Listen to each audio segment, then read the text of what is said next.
오늘 저는 다니엘서 1장 6절로 9절의 말씀을 가지고 신앙에 본이 된 사람 다니엘이라는 제목으로 은혜의 말씀을 나누고자 합니다. 오늘 본문에 소개하고 있는 다니엘은 신앙에 본이 된 사람이었습니다. 히브리서에 보면 믿음으로 승리를 이룬 사람들을 언급하면서 히브리서 11장 33절에 보면 다니엘은 사자들의 입을 막아서 생명을 보존한 믿음의 승자로 소개를 하고 있습니다. 그만큼 다니엘의 신앙은 모든 믿는 자들의 본이 되었다는 것을 증명하고 있는 것이고요. 더 나아가 현 시대를 살아가는 우리들 역시 그의 신앙을 본받아서 박해와 참소와 고난을 담대하게 이겨내고 믿음의 승리를 이루라고 하는 그 하나님의 응원의 메시지이기도 합니다.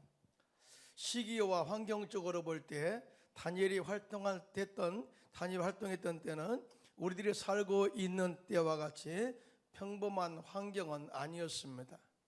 그는 포로의 신분임에도 불구하고 포로의 환경과 신분을 탓하지 않고 자신에게 주어진 자리에서 신앙의 정절을 잘 지켜 이겨내므로 바벨론 왕국과 파사 왕국에서 하나님의 살아계심과 전능하신 하나님의 나타내는 산증인이 된 것이죠. 그래서 저는 오늘 여러분과 함께 신앙이 본이 된 사람 다니엘의 삶과 신앙에 대해서 함께 은혜를 나누고자 합니다. 첫째로 다니엘은 하나님의 말씀대로 살겠다고 하는 뜻을 정했습니다 라고 이렇게 밝히고 있어요. 다니엘서 1장 8절에 보면 함께 압독합니다. 시작. 다니엘은 뜻을 정하여 왕의 음식과 그가 마시는 포도주로 자기를 더럽히지 아니하리라 하고 자기를 더럽히지 아니하도록 환관장에게 구하니라고 말씀을 하고 있습니다. BC 586년에 바벨론은 남유다 예루살렘을 함락하고 유다 백성들 가운데 많은 포로들을 바벨론으로 끌고 가게 됐죠. 그때 바벨론의 느부갓네살 왕은 환관장 아스부나스에게 지시하기를 이스라엘 자손 중에 왕족과 귀족 가운데 흠이 없고 용모가 아름다운 자, 모든 지혜를 통찰하며 지식에 통달한 자, 학문에 익숙하여 왕궁에 설만한 소년들을 데려오게 했고요. 그들에게 갈대아 사람의 학문과 언어를 가르치게 하였고 또 왕이 지정한 음식과 왕이 마시는 포도주를 떼어서 날마다 그들에게 주어서 3년 동안을 기르게 한 후에 그들을 왕 앞에 세워 왕을 섬기도록 하는 계획을 이야기했어요. 이때 선택받은 4명의 청년들이 있었는데 유다에서 포로로 잡혀온 다니엘과 하나냐와 미사엘과 아사랴였다.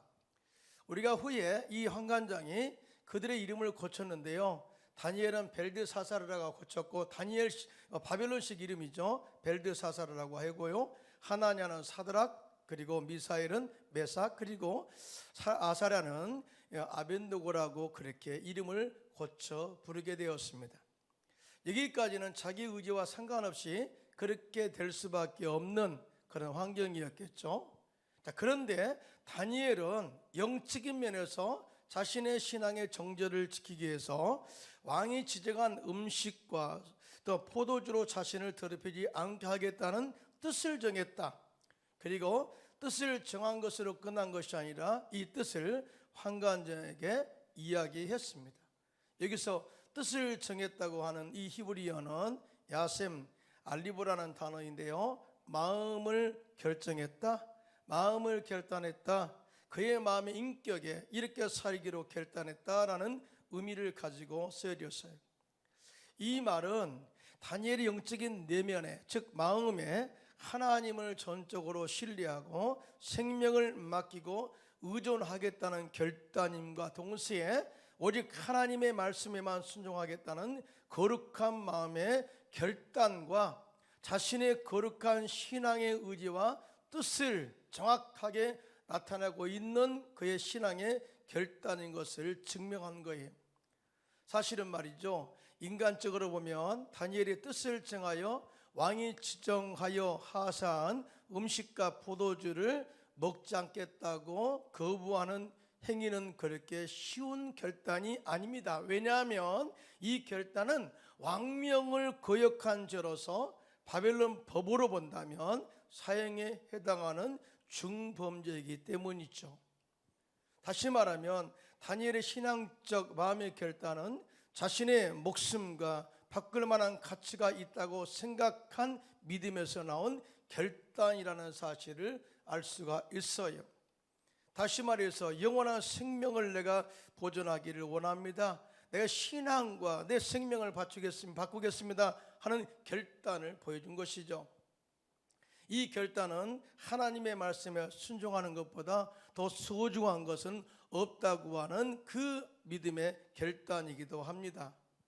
이 결단은 하나님을 얼마만큼 신뢰하고 있는가를 나타내는 바로메타, 즉 기준이 되는 것이고요. 또한 잠시 동안의 출세와 향락보다는 영원한 생명의 가치가 자신에게 가장 소중하다는 것을 아는 믿음의 인식과 거룩한 지식에서 나온 결단임을 우리가 알 수가 있습니다. 그런 의미에서 다니엘이 뜻을 정한 결단의 첫 번째 의미는 하나님과 하나님의 약속의 말씀을 전적으로 신뢰하는 믿음에서 나온 결단임을 알아야 한 것이죠. 하나님의 약속의 말씀은 1.1획도 변하지 않고 없어지지 않고 다 이루어질 줄로 믿습니다. 하나님이 그렇게 말씀하셨어요. 또한 하나님의 약속의 말씀의 성취는 그 약속의 말씀을 신뢰하고 그 약속의 말씀을 끝까지 믿고 붙잡고 순종한 자가 하나님의 약속의 말씀을 성취해서 약속된 축복을 받아 누리게 됨에도 정확하게 말씀을 하셨어요. 여러분, 하나님께서 아브라함을 부르셨죠. 내가 너로 큰 민족을 이루겠다. 내가 너를 복되게 하겠다. 내가 너로 인해서 모든 민족이 복을 받게 하겠다. 축복의 통로로 이렇게 선포를 해주셨어요.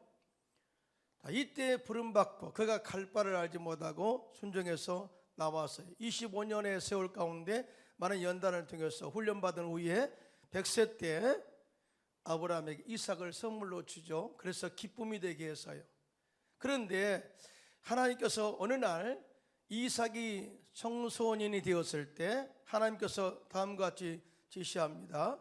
아브라함아, 내 사랑하는 독자 이삭을 내가 지시할 땅으로 가서 그 이삭을 번제로 하나님께 드려라 하는 엄청난 그런 이 말씀, 명령을 선포합니다.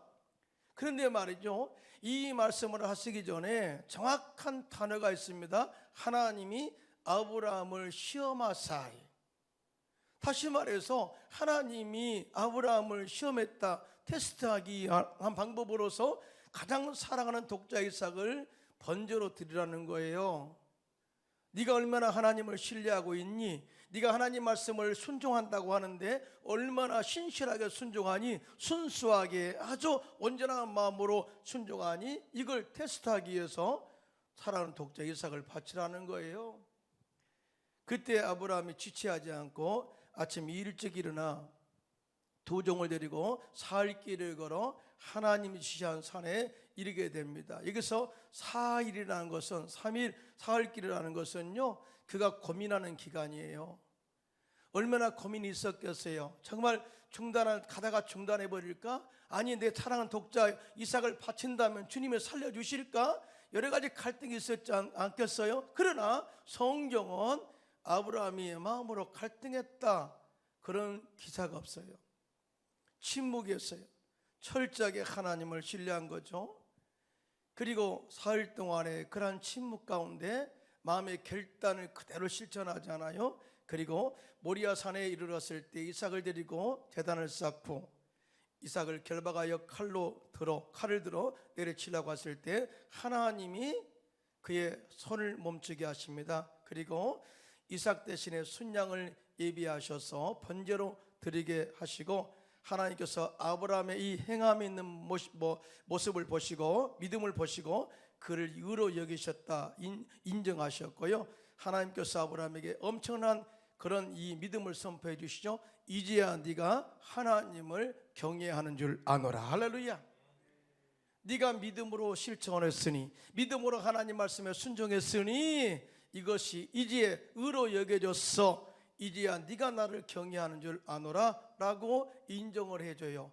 여러분, 인정으로만 끝났을까요? 그 뒤에 오는 축복은 상상할 수 없는 축복으로 마무리를 맺어갑니다.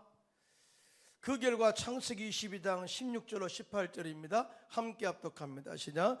이르시되 야훼께서 이르시기를 내가 나를 가리켜 맹세하노니 내가 이같이 행하여 내 아들 내 독자도 아끼지 아니하였은즉 내가 내게 큰 복을 주고 내 씨가 크게 번성하여 하늘의 별과 같고 바닷가의 모래와 같게 하리니 내 씨가 그 대적의 성문을 차지하리라.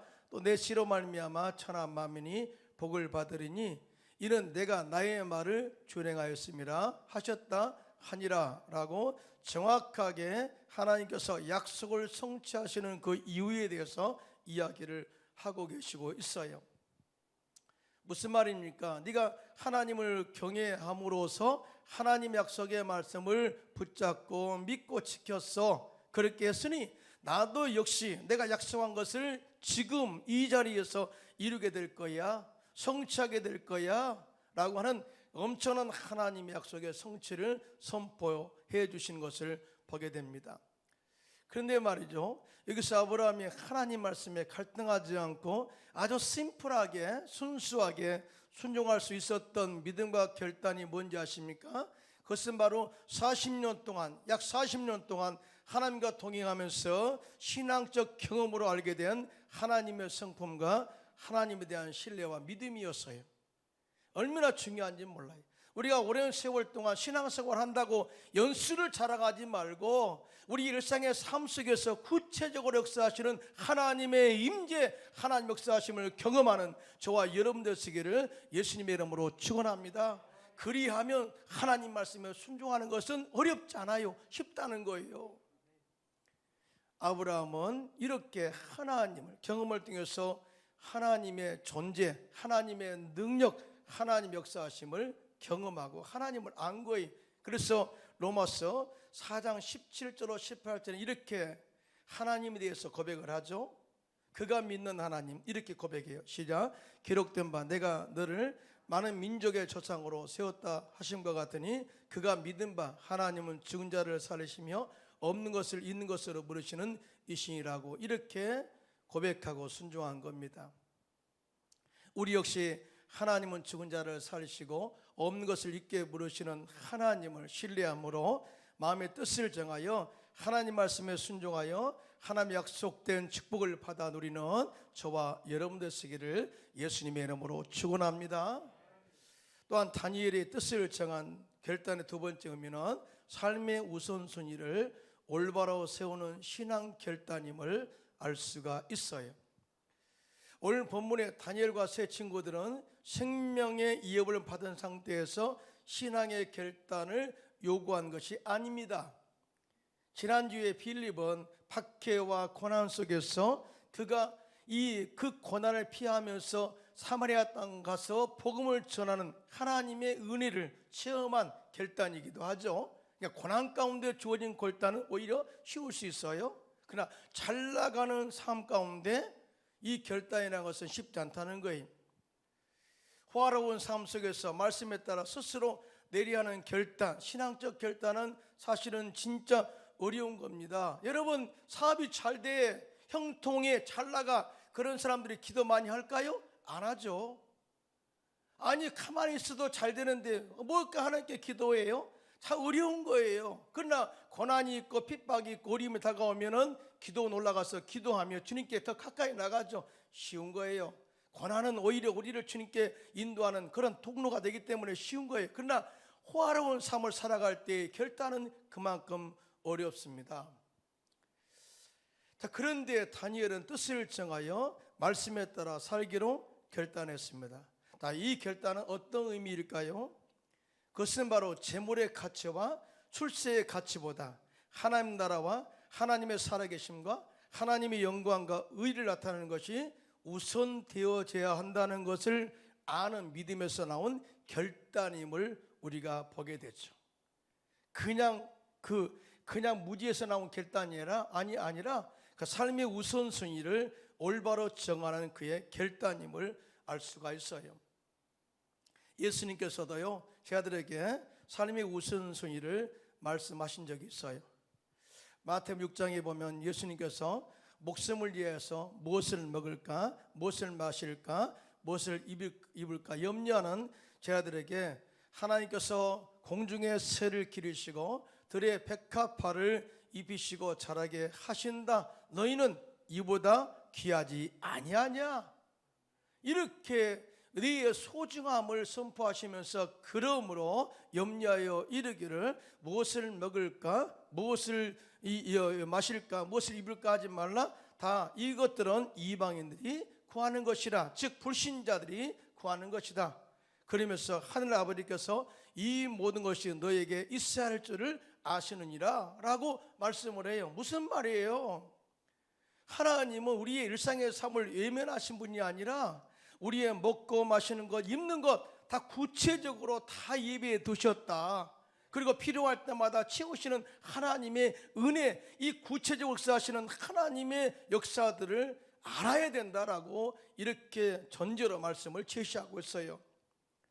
그분이 우리가 기도하면 도와주시고 우리가 기도하지 않더라도 채우시는 이 모든 삶에 구체적으로 도와주시는, 책임지시는 하나님의 역사를 우리가 알아야 된다라고 하면서, 그러므로 우리의 삶의 우선순위는 이렇게 돼야 된다고 말씀을 하는데요. 마태복음 6장 33절입니다. 시작. 그런즉, 이렇게 주님의 책임지신즉, 그런즉, 시작. 그런즉 너희는 먼저 그의 나라와 그의 의를 구하라. 그리하면 이 모든 것을 너에게 더하시리라. 한마디로 삶의 우선순위를 정확하게 하라고 가르치고 있습니다. 이 말씀의 의미는 너희가 먼저 하나님의 말씀을 묵상하고 그 말씀을 가슴에 새기고 그 말씀을 먼저 지켜 행하면 하나님께서 약속하신 은혜와 복을 그의 삶과 가문의 영원히 흘러 넘치도록 채우시겠다고 한 약속이기도 하죠. 여러분, 신명기 8장에 보면은요, 엄청난 하나님의 복을 선포하고 있는데요, 네가 먼저 내 하나님 야훼의 말씀을 삼가 듣고 내가 오늘 내게 명령한 그 모든 명령을 지켜 행하면 다음의 축복은 이렇습니다. 내 하나님 야훼께서 너를 세계 모든 민족 위에 뛰어나게 하실 것이라. 거기 한번 아멘 할까요? 성읍에서도 복을 받고 들에서도 복을 받을 것이며 내 몸의 자녀와 내 토지의 소산과 내 짐승의 새끼와 소와 양의 새끼가 복을 받을 것이며 내 광주리와 떡반죽 그릇이 복을 받을 것이며 내가 들어와도 복을 받고 나가도 복을 받을 것이니라. 또 적군들을 내 앞에서 패하게 하시리라. 적군이 한 길로 쳐들어왔으나 7길로 도망갈지어다. 더 나아가 내가 많은 민족에게 구워줄지라도 너는 꾸지 아니할 것이요 너는 너를 머리가 되고 꼬리가 되지 않게 하시며 위에만 있고 아래에 있지 않게 하시겠다. 할렐루야. 모든 일상의 전반적인 삶에서 주님이 개입하시고 간섭하시고 형통케 하시겠다고 이렇게 엄청난 축복을 약속하셨어요. 어떤 때요? 네가 하나님의 말씀을 지키기로 우선순위로 결정하고 행하면. 제가 알고 있는 장로님은요, 안수 집사 때부터 러시아와 동구권에 선교의 문이 열렸을 때 제일 먼저 들어가 공산권 선교에 헌신한 분이셨어요. 그렇게 하신 이유가 있더라고요. 하나님 은혜가 너무나 크다는 거예요.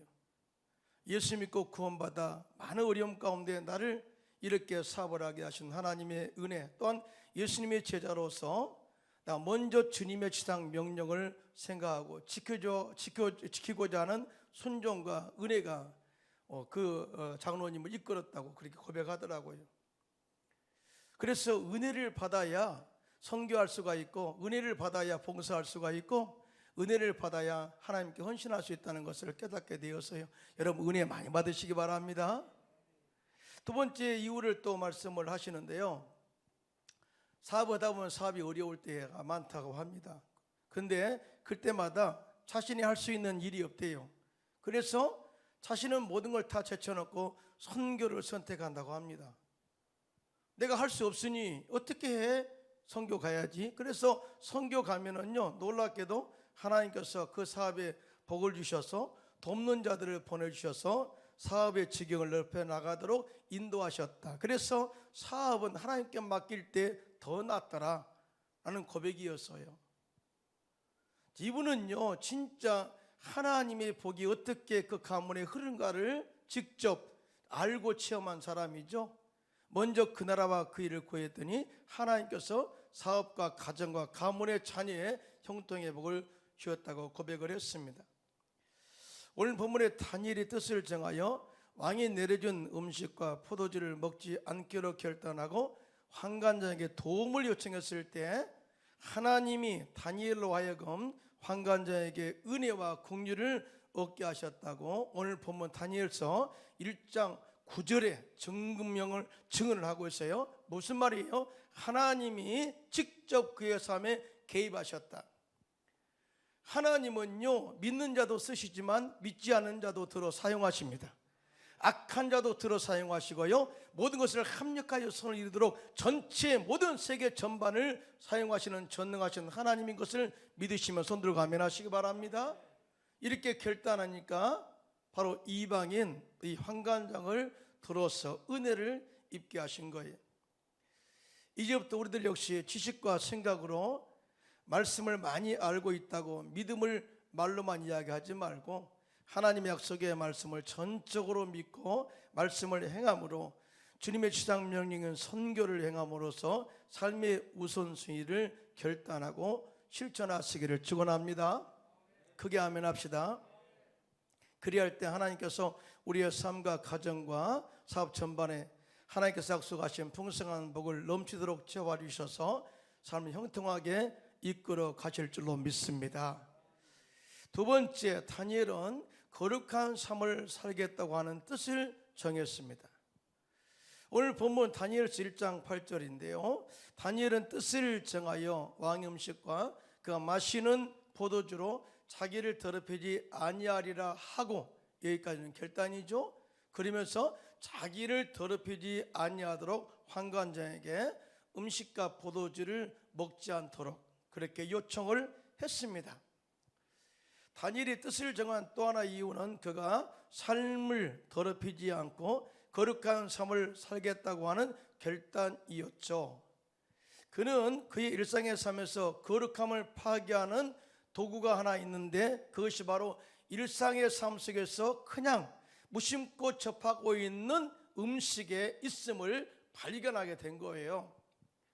지금은 음식이라는 것은 뭐 우리가 가리지 않고 먹습니다만 신명기나 레위기에 보면 하나님의 자녀들이 먹어야 할 음식과 먹지 말아야 할 음식을 구분해서 정해 놓았어요. 그런데요, 이 음식을 잘 관찰해 보면 그 음식 자체가 하나님을 섬기는 거룩한 삶과 연결되어 있음을 알 수가 있어요. 그래서 레위기서 11장 43절로 47절에 보면 이렇게 이야기를 하고 있는데요, 함께 합독합니다. 시작. 나는 야훼 너희의 하나님이라. 내가 거룩하니 너희도 몸을 구별하여 거룩하게 하고 땅에 기는 길짐승으로 말미암아 스스로 더럽히지 말라. 나는 너희의 하나님이 되려고 너희를 애굽 땅에서 인도하여 낸 야훼라. 내가 거룩하니 너희도 거룩할지어다.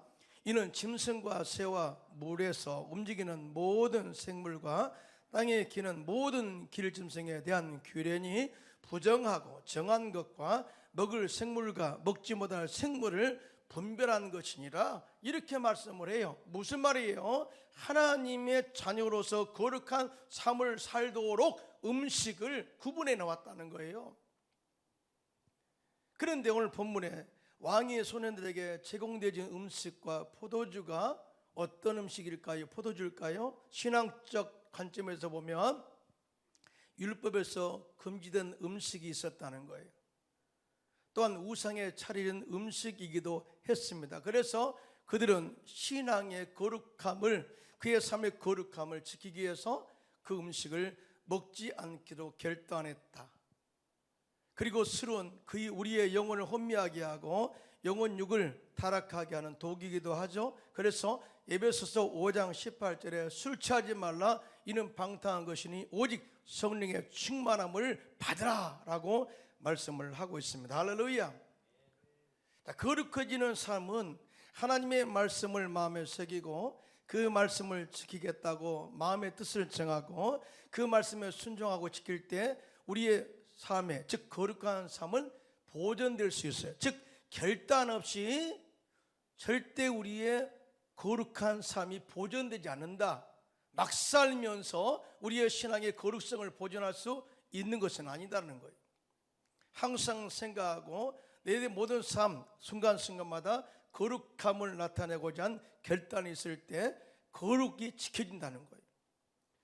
여러분 아시다시피 교회를 헬라어로 에클레시아라고 부르죠.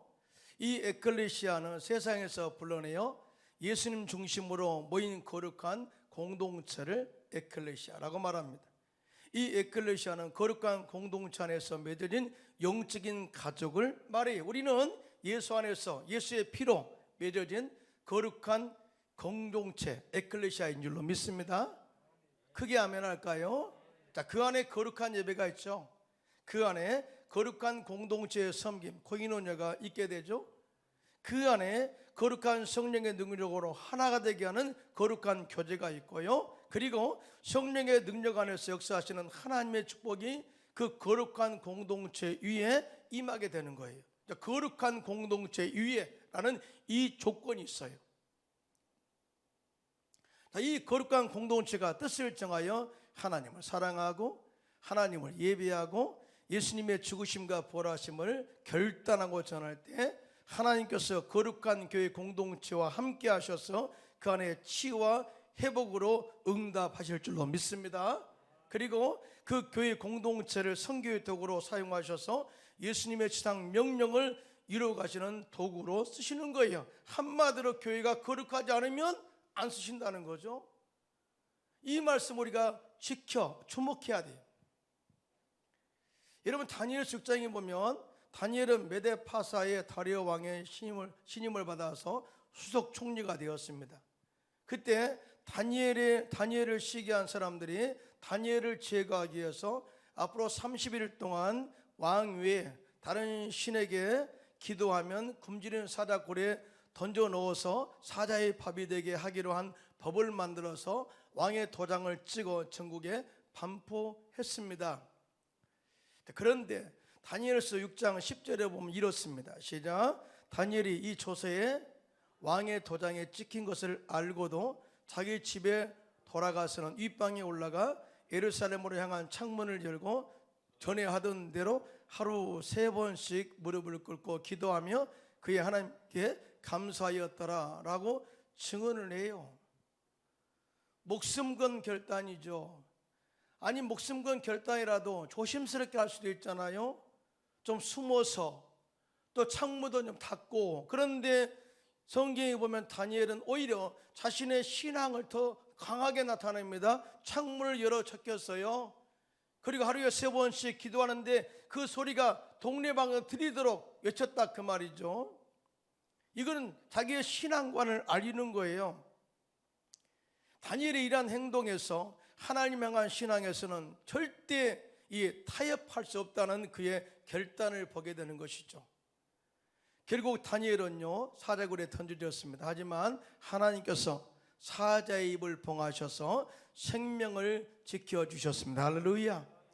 그 결과 다리오 왕이 스스로 다니엘이 섬기는 하나님의 전능하심을 선포하게 되었고요. 누구든지 하나님을 무시하면 모든 그 씨를 말려버리겠다고 하나님께서 그 입술을 통해서 하나님의 전능하심을 선포하게 만들어버렸어요. 그리고 다니엘은 바벨론의 느부갓네살 왕 때도 형통했고요, 메데파사 다리오 왕 시대도 형통했고요, 바사 사람 고레스 왕 시대에도 형통했어요. 무려 이 많은 왕을 섬기면서 60년 동안의 기간에 하나님께서 이 왕들로 인정받게 하시고 전능하신 하나님, 살아계신 하나님을 증거하면서 형통한 삶을 누렸던 믿음의 산 증인으로 그렇게 쓰임받았던 것을 보게 됩니다. 사랑하는 성도 여러분, 신앙은 적당한 타입으로 절대 성장할 수 없어요. 그리고 진리는 절대로 타입의 대상이 될 수 없습니다. 우리가 진리를 마음에 새기고 마음에 결단하고 지킬 때 하나님께서 함께 하셔서 우리들을 위협에서 지켜주시고 보호해 주셔서 형통의 복으로 약속된 축복을 이어가도록 우리를 이끌어 주실 줄로 믿습니다. 여러분, 다윗이 하나님 형통을 누리며 살게 된 축복 역시 그가 마음의 뜻을 정한 결단의 믿음으로 하나님을 사랑했고요, 하나님을 예배했고요, 하나님께서 말씀하시면 그 말씀을 순종함으로 지켰기 때문이라고 성경은 증언을 해요. 그런데 이에 대해서 시편 57편 7절은 이렇게 말씀합니다. 시작. 하나님이여, 내 마음이 확정되었고 내 마음이 확정되었사오니 내가 노래하고 내가 찬송하리이다 라고 고백을 했어요. 여러분, 찬송은 한마디로 예배인데요, 내가 하나님을 예배하는 것, 찬양하는 것, 섬기는 것, 말씀에 순종하는 것, 주님 말씀하시면 내가 모든 것을 행하는 것은 내가 이미 작정된 거예요. 확정된 마음이에요. 갈등하지 않아요. 그랬더니 하나님께서 다윗과 함께 하심으로 형통의 복을 주셨다라고 하는 그런 간증이죠. 사랑하는 성도 여러분, 신앙은 결단입니다. 믿으시면 아멘. 그런데요, 타에 의한 결단이 아니라 신앙은 자의적 믿음의 선택이에요. 만약에 타인에 의해서 믿어라 그러면 그거는 믿음의 결단이 아니에요. 신앙은 자의적 믿음의 선택이에요. 자의적 믿음의 결단이 진짜 믿음이에요. 믿으시면 아멘. 우리 역시 다니엘처럼 전능하신 하나님을 전적으로 신뢰하고 하나님 약속의 말씀에 순종하며 거룩한 삶을 살겠다고 하는 결단으로서 하나님의 전능하심과 또 살아계심을 나타내는 저와 여러분 되시기를 예수님의 이름으로 축원합니다.